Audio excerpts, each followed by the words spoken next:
Morning walk एक ज्ञानप्रवास भाग 32. मेघा आमचे बोलणे ऐकत होती. आम्हा दोघांना हे समजल्यावर आम्ही गप्प झालो आणि मेघा म्हणाली, आपलं ध्येय गाठण्यासाठी आपण भरपूर मेहनत घेतो. नवीन गोष्टी शिकतो, नको त्या सवयी सोडून देतो. पण कधी-कधी ध्येय साध्य होत नाही. असं वाटतं की परमेश्वर किती निष्ठुर आहे.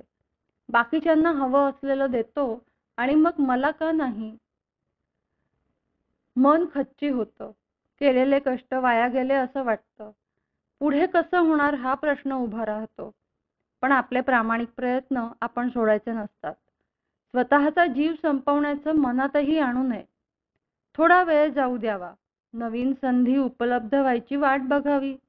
यश प्राप्त करण्यासाठी ज्या 5 गोष्टी अवलंबून असतात, त्यातलं दैव यावर आपलं नियंत्रण नसतं.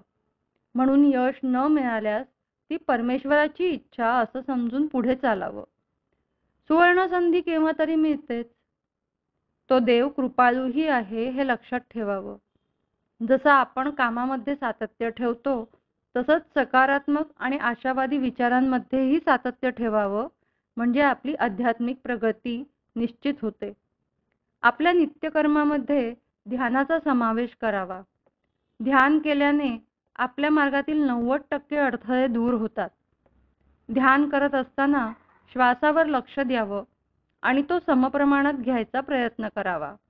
जसं की 4, 16, 8 आणि हळूहळू तो श्वास थांबवण्याच्या दृष्टीने पुढे जावं.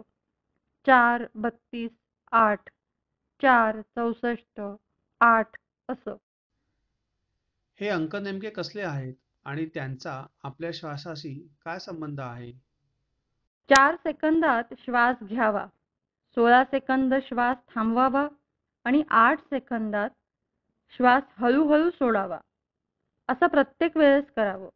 म्हणजे एक रिदम तयार होतो. सुरुवातीला हे करणं जड जाईल. प्रामुख्याने 8 सेकंदात श्वास सोडणं. 16 सेकंद श्वास थांबवल्यावर आपण तो 1 सेकंदात सोडून देतो आणि पुन्हा जोरात श्वास घेतो. सरावाने ते जमेल. ही क्रिया करताना डोळे बंद करून बोटांवर सेकंद मोजावे. मला तर 4-5 श्वासांनंतर गुदमरल्यासारखं झालं. मग ते सोडून देऊन मी ओंकार केला.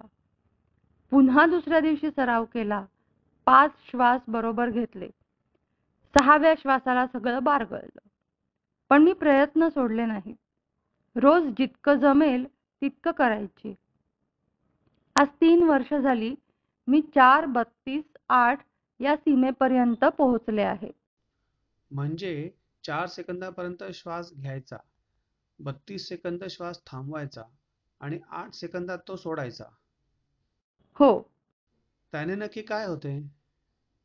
कोणतीही गोष्ट नियमित केली तर त्याचा निकाल उत्तम लागतो. श्वासाच्या बाबतीतही तेच आहे. आपले आयुष्य श्वासाच्या संख्येवर अवलंबून आहे. आपले पूर्वज 100-200 वर्ष जगत होते, याचं गुपित देखील हेच आहे. ज्या वेळेस आपण श्वास थांबवतो, तेव्हा पहिली 8 ते 10 सेकंद गुदमरायला होतं. पण पुढे येणारा अनुभव मी शब्दात नाही व्यक्त करू शकत. खूप प्रसन्न वाटतं. आपल्याला सोन्याची खाण मिळाल्यावर जो आनंद होईल, तसा आनंद होतो. एका क्षणाला वाटतं आपण आहोत की गेलो. विलक्षण अनुभूती येते. तुम्ही देखील हे करून बघा. हो, आमचा मित्र साई आहे ना, त्याने मला श्वासाचे व्यायाम शिकवले होते. पण त्यात हा व्यायाम नव्हता. आम्ही हे करून बघू. आयुर्वेदामध्ये श्वासाला प्राण असं संबोधलं आहे. जेव्हा प्राण आपण छातीत रोखून ठेवतो, तेव्हा तो शरीराच्या सर्व भागात पोहोचतो आणि आपल्याला आपसूक बरं वाटतं. आम्ही तिघे घरी परतलो. आजचा संवाद महत्त्वाचा होता. घरी वेळ न मिळाल्यामुळे मी वही घेऊन कार्यालयात गेलो. फावल्या वेळेत लिहूया असा विचार केला. जेवायला जायच्या आधी मी फक्त महत्त्वाचे मुद्दे टिपून ठेवले. मी प्रभा आणि विभाला श्वासाच्या व्यायामाबद्दल सांगितले. तर त्यांनी उपहारगृहातच तो सुरू केला. आजूबाजूचे आमच्याकडे बघायला लागले. मग आम्ही डब्यातील जेवण गरम करून आणले आणि जेवायला बसलो. प्रभाला कुतूहल वाटले. मी त्याला लिहिलेले मुद्दे सांगितले. त्यावर त्याने विचारले, हातात मोबाईल आला की सोशल मीडियावर जावेसे वाटणारच, गेम खेळावे वाटणारच. मी घरी जाताना गेम खेळतो. त्याने घर कधी येते ते कळत नाही. वेळ वाया न जाता तो सत्कारणी लागतो असे मला वाटते. अति प्रमाणात नाही, पण आपण फावल्या वेळेत खेळू शकतो. हा समाजामध्ये झालेला बदल आहे. तो आपल्याला स्वीकारायला पाहिजे. तुला काय वाटते विभा? मोबाईल हा फक्त कॉल करण्यासाठी राहिलेला नसून तो आपल्या जीवनाचा आधार झाला आहे. असे जरी असले तरी अति तेथे माती. मोबाईलचा अतिवापर हा घातकच आहे. मोबाईल किती बघायचा याचं लिमिट कोण ठरवणार? 2 तास बघणारा म्हणतो, मी 2च तास बघतो. 4 तास बघणारा 8 तास बघणाऱ्याकडे बोट दाखवून म्हणतो, त्याच्यापेक्षा मी बराच कमी बघतो. जोपर्यंत तो आपल्या हातात आहे, तोपर्यंत त्यामध्ये बघण्याचा मोह आपल्याला हा होणारच. त्याची आपल्याला सवय झाली आहे. ही वाईट सवय सोडायची असेल तर मोबाईलला स्वतःपासून लांब ठेवावे. मेघाच्या घरी सर्वजण बाहेरून आल्यावर मोबाईल खणामध्ये ठेवतात, जेणेकरून तो सहज दृष्टीस पडत नाही.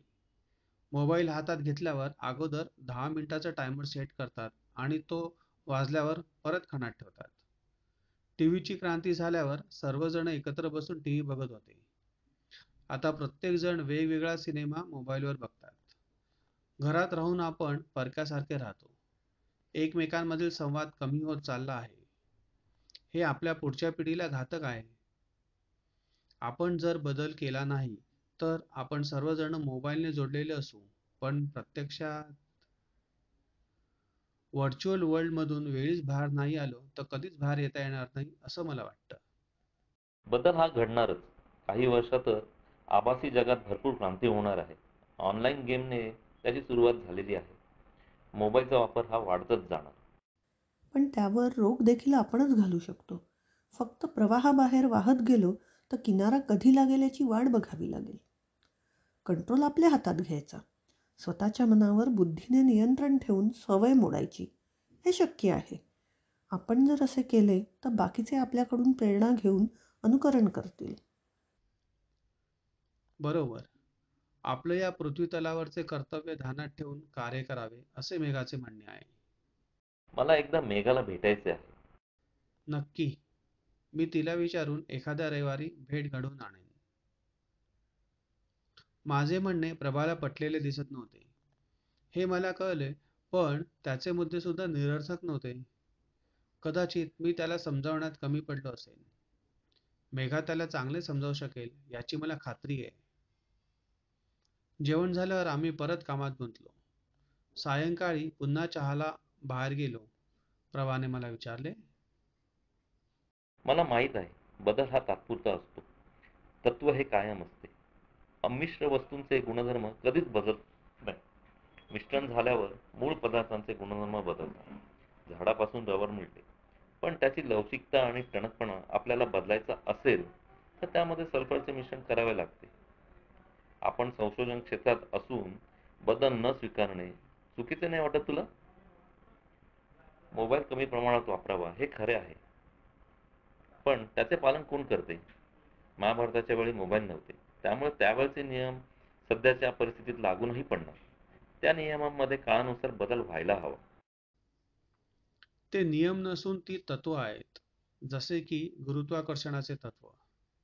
परमेश्वर हे एक तत्व आहे. आपल्यामध्ये असलेला त्याचा अंश हे झाले दुसरे तत्व. ते कधीच बदलणार नाही. काळ कोणताही असो. आपण आपल्यातल्या जीवाला परमेश्वराशी एकरूप का करायचे? कारण त्यापासून मिळणारे समाधान हे झाले तिसरे तत्व. त्या समाधानाची तुलना कशाशीच करता येणार नाही. ज्या वेळेस ते समाधान मिळेल तेव्हा शांती लाभेल.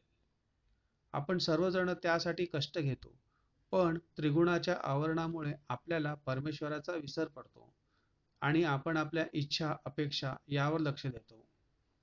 एक वेळ अशी येते जेव्हा आपल्याला समजते, आपण आपल्या इच्छा पूर्ण करून सर्व भौतिक साधने गोळा करून काय मिळवले? काहीच नाही. जाताना आपण काय घेऊन जातो? यापैकी काहीच नाही. पण जर आपण परमेश्वर प्राप्तीची इच्छा मनात बाळगली आणि त्या दृष्टीने प्रयत्न केला, तर आपण प्रत्येक जन्मी त्याच्या जवळ जाऊ शकू. कारण आपले प्रयत्न एका जन्मापुरते मर्यादित नसून केलेल्या कष्टाचे फलित पुढच्या जन्मी देखील आपल्याला मिळते. पण जर आपण स्वतःचाच विचार करून त्या दृष्टीने कार्य केले, तर त्याचे फलित पुढच्या जन्मापर्यंत पोहोचणार नाही. यावर ठोस असे संशोधन झालेले नाही. मग आपण विश्वास कसा ठेवायचा? ज्या थोर व्यक्ती देवाघरी गेल्या आहेत, त्यांच्याबद्दल सर्वजण चांगले बोलतात. हेच तर आहे मरणोत्तर फलित. पण त्याचा फायदा त्यांना पुढच्या जन्मात झाला हे कुठे सिद्ध होते? शास्त्रीय दृष्टिकोनातून पाहिले तर नाही, पण त्यांचे चरित्र वाचल्यावर आपल्याला प्रेरणा मिळते. आपल्यातला जीव परमेश्वराशी एकरूप होण्याच्या दृष्टीने एक पाऊल पुढे जातो. आपण सगळे देवाचीच लेकरे. एका लेकरूने दुसऱ्याला मरणोत्तर मदत केली आणि ते दुसरे लेकरू देवाच्या अजून जवळ गेले, तर पहिल्याला त्याचा फायदा झाला की नाही? पण पहिल्या लेकराचा आता दुसरा जन्म झाला आहे, तर दुसऱ्या जन्मात पहिल्या जन्माचे पुण्य कॅरी फॉरवर्ड कसे होते? कारण आपण सगळे एकच आहोत. फक्त शरीर निराळे आहे. फायदा हा शरीरापुरता मर्यादित नाही, तर तो त्यामधल्या जीवाशी निगडीत आहे. हे आपल्याला लॅबमध्ये सिद्ध करायला वेळ लागेल, पण अनुभवता येईल. म्हणून म्हणतात, विज्ञानाला अध्यात्मापर्यंत पोहोचायला अजून 1000 वर्षे लागतील. आत्तापर्यंत आपण फक्त विचार ही एक फ्रिक्वेन्सी आहे इथपर्यंत पोहोचलो आहे. भावना म्हणजे नेमके काय, हे अजून सिद्ध कुठे झाले आहे? मान्य. पण परमेश्वराशी एकरूप होणे म्हणजे नेमके काय? भगवान श्रीकृष्णांनी अर्जुनाला एकरूप होण्यासाठी ध्यानधारणेचा मार्ग सुचवला आहे. त्याआधी मन एकाग्र करण्याचा अभ्यास करावा. निस्वार्थ भावनेने कर्म केले की त्याचा ताण आपल्या मनावर येत नाही. हे झाले तत्व. ते कधीच बदलणार नाही आणि प्रत्येक मनासाठी हे निश्चित घडणारच. निस्वार्थ भावनेने कर्म करायची स्वतःला सवय लावावी. मनात ईश्वराविषयी प्रेमाची भावना असावी आणि विवेकबुद्धीने योग्य आणि अयोग्य याची निवड करावी. ध्यानधारणेला विवेकाची जोड देऊनच परमेश्वराशी एकरूप होता येईल. ध्यानधारणा करतेवेळी देवाचाच विचार मनात असावा, पण चंचल मनामुळे ते बरेचदा शक्य होत नाही. अथक प्रयत्नाने हळूहळू ते साध्य होईल आणि आपण आध्यात्मिक प्रगती करत राहू. जर जमत नसेल तर आपण आपले काम अहंकाररहित करून देवाला अर्पण करू. आपल्याला योग्य वेळी ज्ञान प्राप्त होईल आणि आपले ध्यानामध्ये मन एकाग्र होऊन परमेश्वराच्या निकट जायची अनुभूती होईल. निरपेक्ष कर्म केल्यानेच मनाला शांती प्राप्त होते, हे पण एक तत्व आहे. मोबाईल हा फक्त आपले काम सहज करण्याचे साधन आहे. त्याला जर आपण आपल्या जीवनाचा अविभाज्य घटक बनवला, तर आपण फक्त त्यामध्ये वेळ वाया घालवू आणि आपल्या ध्येयापासून लांब जाऊ. जो वेळ आपल्याला ध्यान करण्यामध्ये घालवायचा आहे, मनातून विचार काढून टाकण्यात घालवायचा आहे, दुसऱ्यांना मदत करण्यात घालवायचा आहे, तो सगळा वेळ आपण मोबाईल चालण्यात घालवू. मोठमोठ्या कंपन्या स्वतःच्या फायद्यासाठी आपल्याला मोबाईलमध्ये आभासी विश्वात खेचण्याचा, गुंतवण्याचा प्रयत्न करत आहेत. आपण स्वतःवरती नियंत्रण ठेवायला हवे. बदल हा आपण स्वीकारावा, पण तत्व विसरू नये.